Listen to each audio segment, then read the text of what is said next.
so that we have a discourse on what we all know is a very important subject. Inflation is sweeping the whole globe and causing a lot of hardship.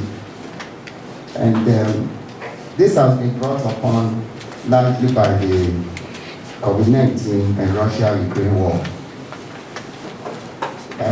Disruption of production and supply chains driven by food and fuel prices has spilled over to other consumer goods. And I cite examples here of inflation in a couple of countries, even the more advanced countries. US inflation in May was 8.6%, and this is said to be the highest in 40 years. Now UK 9.1% also in May, again the highest in 40 years. EU 8.1%, I captured this in April, and it's said to be the highest in 25 years. This is across the EU countries. India 7.8%, highest in 8 years. Nigeria 16.8% in April. Turkey over 70% in April. They have a peculiar, problem. The exchange rate, plummeted, and that fell into. Well, if you go to Uganda at some point, they recorded inflation of about 1,000%. So that's the kind of situation that we have around the globe. Next. Now, if we have to come home to Ghana, we recorded inflation of 27.6% in May, and this is the highest in 18 years. In the past year, inflation has risen consistently every month and nearly quadrupled over the year. But almost every consumer item has been affected. And given that wages, pensions, and many other incomes are almost stagnant, you can imagine the economic hardship that Ghanaians are experiencing. Now, so far, we know that Bank of Ghana has responded quite aggressively, to the crisis. The bank has raised the policy rates by 550 basis points in the past year to the current level of 19%. Now, strong policy tightening, however, has not been able to bring inflation under control as we expect. We know that other central banks in the US, UK, EU have all tightened their policies, but with limited success.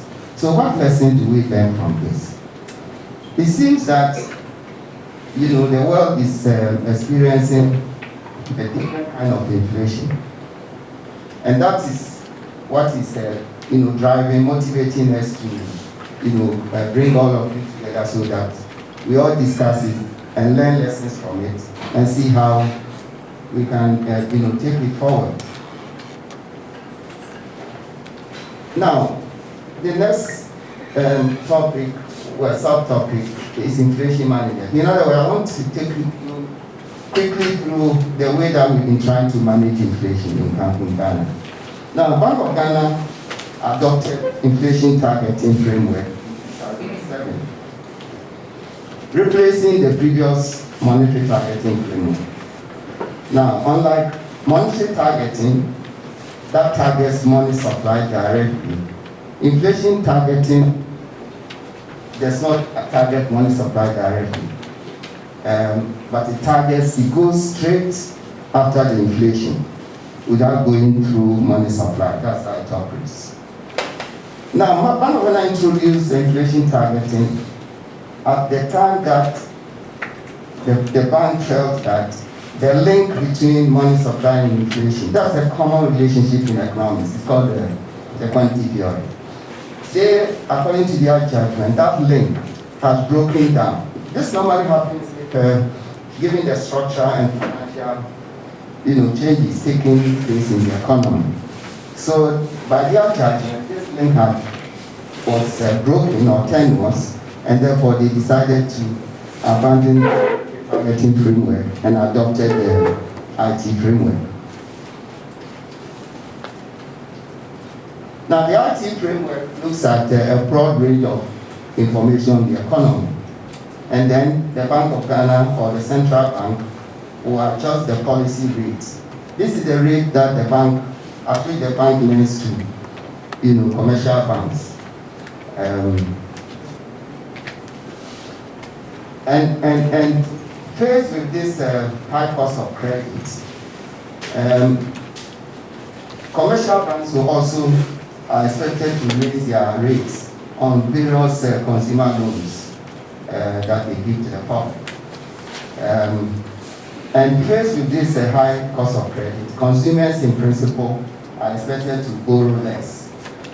So this reduces the quantity of money, which reduces the purchase of goods and services, and which then reduces the prices in the economy. So that's the channel through which the policy rate is supposed to be transmitted through the economy to affect prices in the end. Okay, that's how the inflation targeting framework works. Now, the central bank's signal to control inflation also, in principle, helps to dampen what we call inflation expectations. And this slows down wage demands and price increases by producers and traders. In other words, when the central bank signals that I'm controlling inflation aggressively, this is likely to influence wage demands, and then producers and traders also raising their prices. So this further helps ease the inflation pressures. Now, this chain of events that I've described, the high cost of credit, triggering lower borrowing, which in turn triggers lower money supply, and then which in turn triggers lower demand, leading to lower prices. Now, it works better in mature economies, which have developed financial systems. Because the policy rate, sometimes we call it prime rate, depends on the kind of location, is easily transmitted to interest rates on credit cards, mortgage loans, and other consumer loans. And thereby, it easily influences consumer behavior. However, when you come to our context, a developing country context, like Ghana, the financial system is less developed, financial products are limited, and financial inclusion is also low.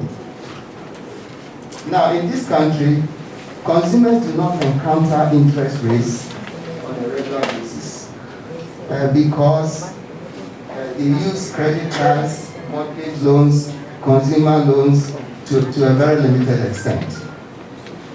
Therefore, they are less influenced by changes in the cost of credit, whose link to purchases and final prices then becomes a bit tenuous. So what we're trying to say is that the policy rates and the inflation targeting framework, it is more effective in a developed country context than a developing country context. This is what we call the transmission mechanism of monetary policy. It's a bit slow in a developing country for the reasons that I've given. Let's go on. Now, this is not to deny that the policy rates affect the cost of credit. In fact, the business people will attest to the fact that as soon as the policy rate is raised, the banks, pass on the increase in when they go to borrow, they will experience a high cost of credit.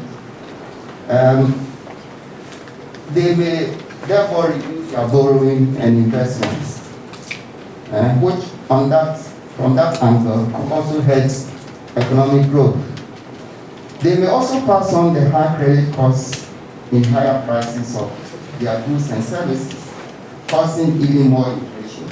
So the point I'm making is that in Bank of Ghana's attempt to fight inflation by raising the policy rate to influence the cost of credit, it may inadvertently be also affecting, causing inflation from the business side. Let's go on. Now, apart from developed financial system, another key condition among several required for the IT to be effective. In fact, it's the same for all monetary policy frameworks. It's fiscal discipline. Now, fiscal discipline is characterized by controlled spending, which reduces demand and inflation pressures. Now, we know that Ghana has not been a good example when it comes to fiscal discipline. High fiscal deficits have been the norm in Ghana and a source of demand and inflation pressures. So it's worth noting, however, that fiscal management has generally improved over the years under the financial management and public financial management, and then the Fiscal Responsibility Act. Then further, Bank of Ghana's financing of the budget has been restricted in recent years to prevent the kind of financing that undermined monetary policy in the past. Now, the important point here is that even though IT does not control money supply, like monetary targeting that the Bank of Ghana used before, it is also a demand management framework. In other words, it is based on the theory that inflation is predominantly a monetary or demand phenomenon. Thus, the IT seeks eventually to influence money supply and demand as a pathway to controlling inflation. Now, the theory that inflation is a monetary or demand phenomenon, however, is more applicable to advanced economies because they don't have significant supply constraints in advanced economies. There is a demand that drives the economy. So when they experience inflation, the central bank goes after demand to try to curb it, dampen it. But, well, in many of these economies, the economy is driven largely by demand, as I've said. But in developing economies, supply constraints may be the principal originators of inflation, while demand may play a largely propagatory role. In other words, we are saying that the IT, even though it works on the demand, is still relevant because even if supply is the factor that it originates the inflation, it may generate second round effects, on other factors in the economy. So you need the inflation targeting trend to come in to try and dampen those demand pressures. Now, empirical investigation may take the influence of demand factors to as significant. Thus, apart from the inherent shortcomings of IT that we have mentioned, the framework is further inhibited in a supply constraint developing economy. Now, for Ghana, both current and past inflation have strong supply and cost undercurrents. In fact, food and the exchange rate in particular are major drivers of inflation in the country. In fact, those who have done empirical work on the inflation in this country have consistently picked food and the exchange rate as the major drivers of inflation. Now, fuel shocks also impart occasional upward pressures to the inflation profile. Now, in view of these reasons, a strict and a sole adherence to the IT could be counterproductive, as it might not only be ineffective in controlling the inflation, but might also reinforce the economic's supply inhibitors. It might be pointed out that in a country like Ghana, wages, incomes are generally low. Most people live virtually from hand to mouth. Consequently, effective demand is low. And here I'm talking about effective demand. Is low. People don't have enough, their incomes are not adequate. So it is very difficult then for you to blame them, for causing inflation. Everybody is clamoring for more, higher wages, because what they have is not enough. So if you tell them that, it's your higher incomes that is causing demand pressures and inflation in the economy, I don't think they are going to, buy that. So to attempt to squeeze demand further through the IT framework will not only dampen economic activity and growth, but can also cause severe economic hardship to the people. Now, the point we are making here is that inflation control seeking to compress ineffective demand, and in the face of pervasive supply constraints, as IT does, may be a real place. Now, inflation control policy must also seek to target the supply constraints, or at worst, not aggravate them further.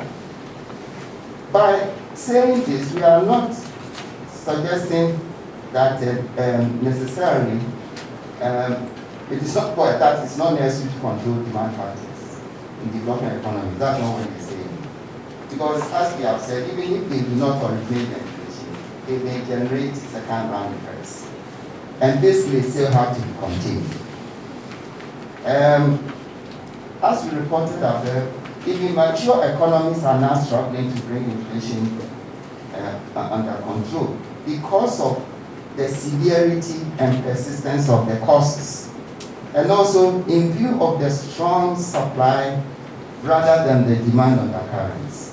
So other, even more advanced countries are struggling to control inflation because it's a different kind of inflation that we are experiencing now. Now, talking about relative weights to be given to demand and supply factors impacting inflation, we must, I recall the incidents in the British Parliament when Mrs. Thatcher was Prime Minister.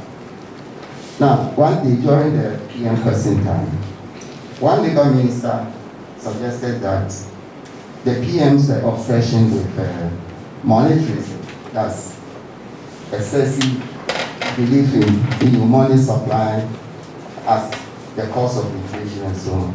In fact, he said it was misplaced and had the potential to damage the economy. He added that there was no inflation in the Sahara Desert, but no one wants to go and live there. Okay, so you can kill inflation in Ghana by compressing demand, squeezing demand out of everybody. Because if you don't have money, you probably can't cause inflation. If you don't have money, there will be no inflation. But what he's saying is that if you go that far, you will create a Sahara Desert. Okay, there's no inflation there, but we want to go and live there. Now, this tells us that strict demand approach to inflation is not without persons, even in a developed country context. But he was talking about the UK. Now, so that's the background, the way inflation is managed and some of the challenges and so on. So with that background, let's get into inflation trends in Ghana and what have been the main causes. Now, I must say that Ghana has a history of high inflation compared to our peers in Africa and elsewhere. Our inflation we are experiencing now is not a recent phenomenon, even though it is much more elevated, okay? But it is not recent. Those of us who have had the opportunity to study inflation in Ghana over a long period of time know that, this country, inflation has persisted. That over the past 20 years, you can say that inflation has declined significantly. But this has happened along with improvements in the general macroeconomic performance. In fact, if you plot the key macroeconomic indicators, fiscal deficit, inflation, in fact, the external, balances, and so on, you'll see that almost all of them have improved, over the past 2 years. Let's go on.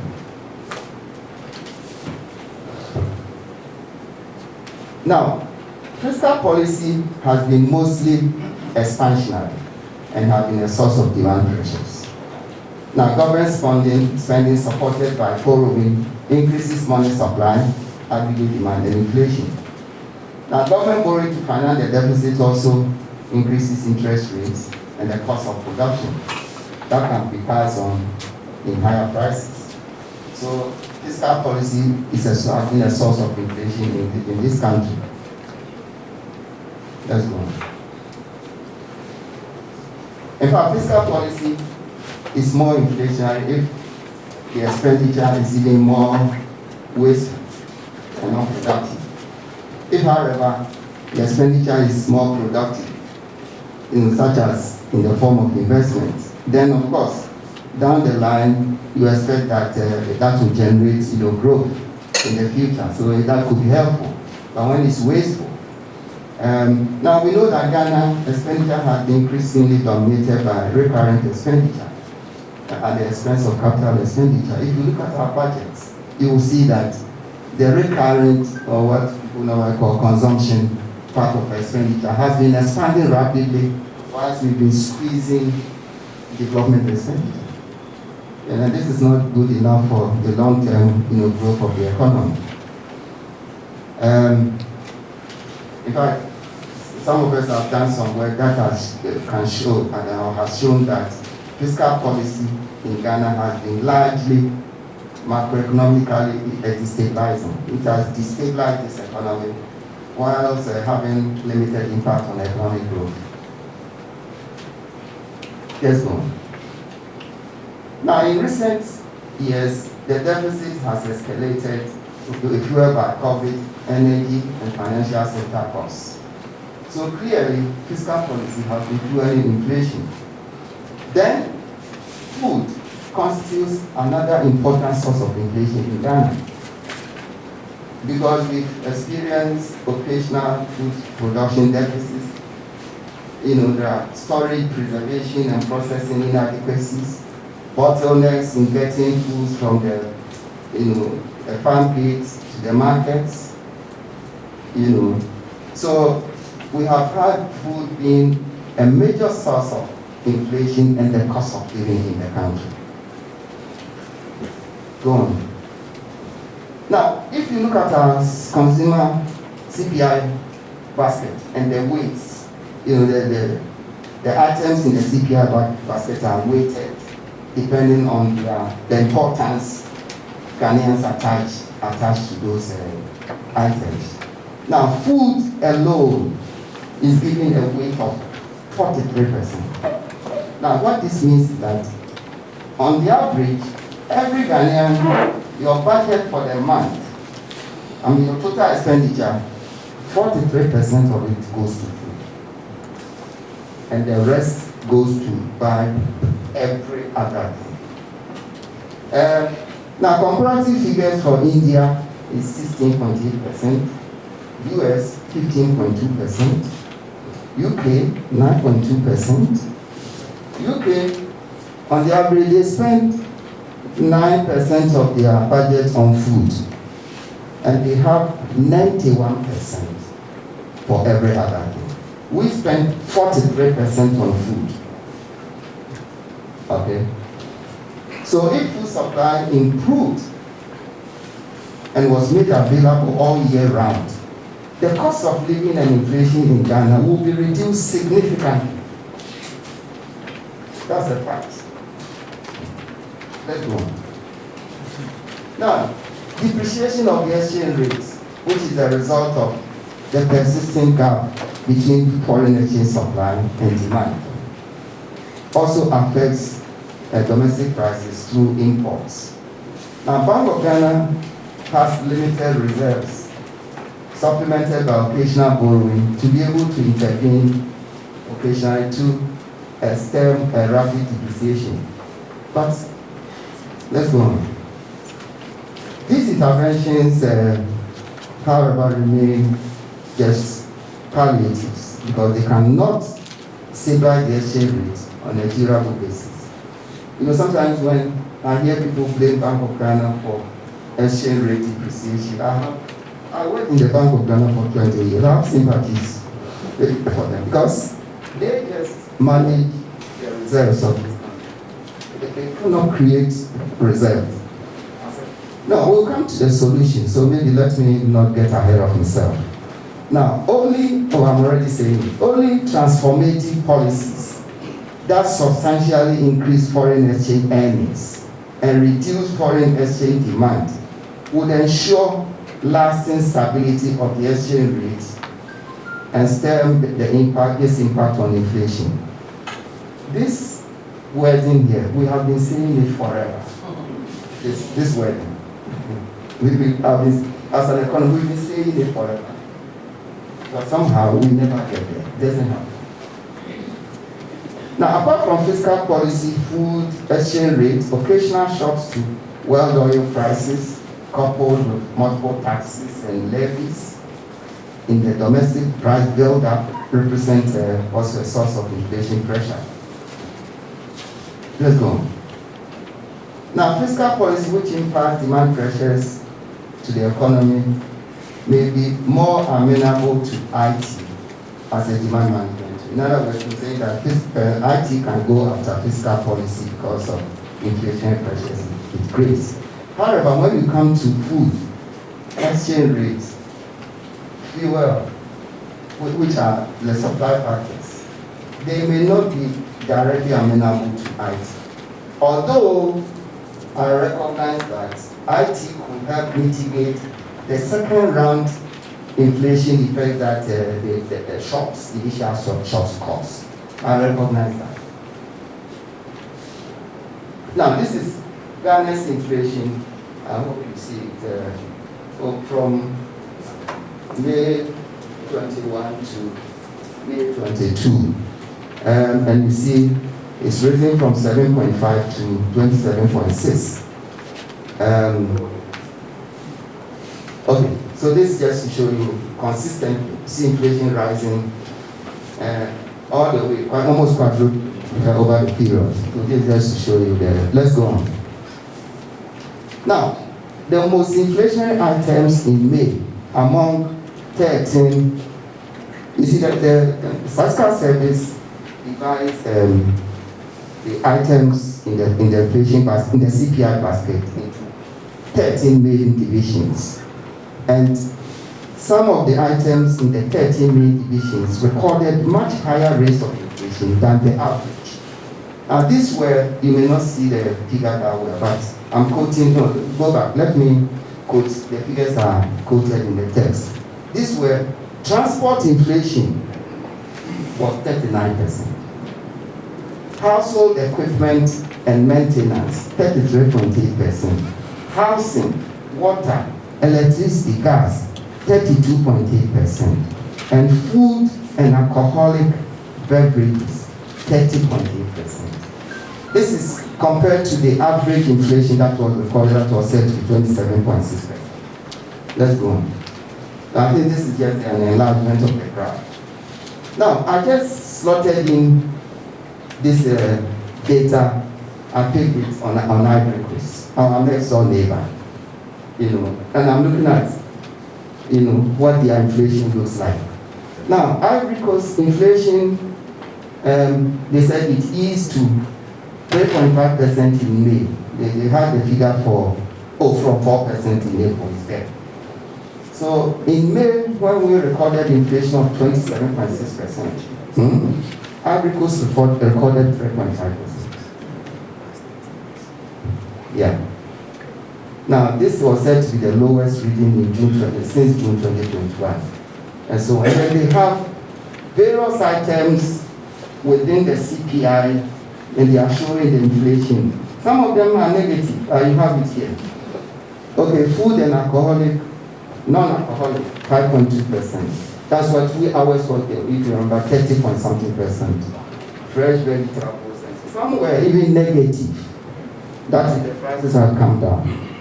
In Ivory Coast, next door, they are not very far away. Again, this is inflation in Ivory Coast, and you will see over almost a year, July 2021 to April 2022, it's never exceeded 5.5%. Ivory Coast inflation over a year. That's one. Now, what could Ivory Coast, Cote d'Ivoire be doing differently? What is it that they could be doing differently? Now, we may be able to learn something from them. You know, what I know is that they maintain a pegged exchange rate, and they also practice fiscal discipline. Okay, both of which help to anchor inflation. I'm not suggesting that Ghana should go back to a fixed exchange rate regime, but we should be thinking about this seriously. Now, but beyond that, it appears they may not have some of the severe supply constraints that we have. I don't know, maybe some of you have been to Ivory Coast before. You have. How expensive is food there? Because it's cheap. Food is very cheap. It's cheap over there. Very cheap. The agriculture is more advanced. More advanced. Yes. Maybe let's not go there. We'll come to the solutions. Now, the Ghana Sasca service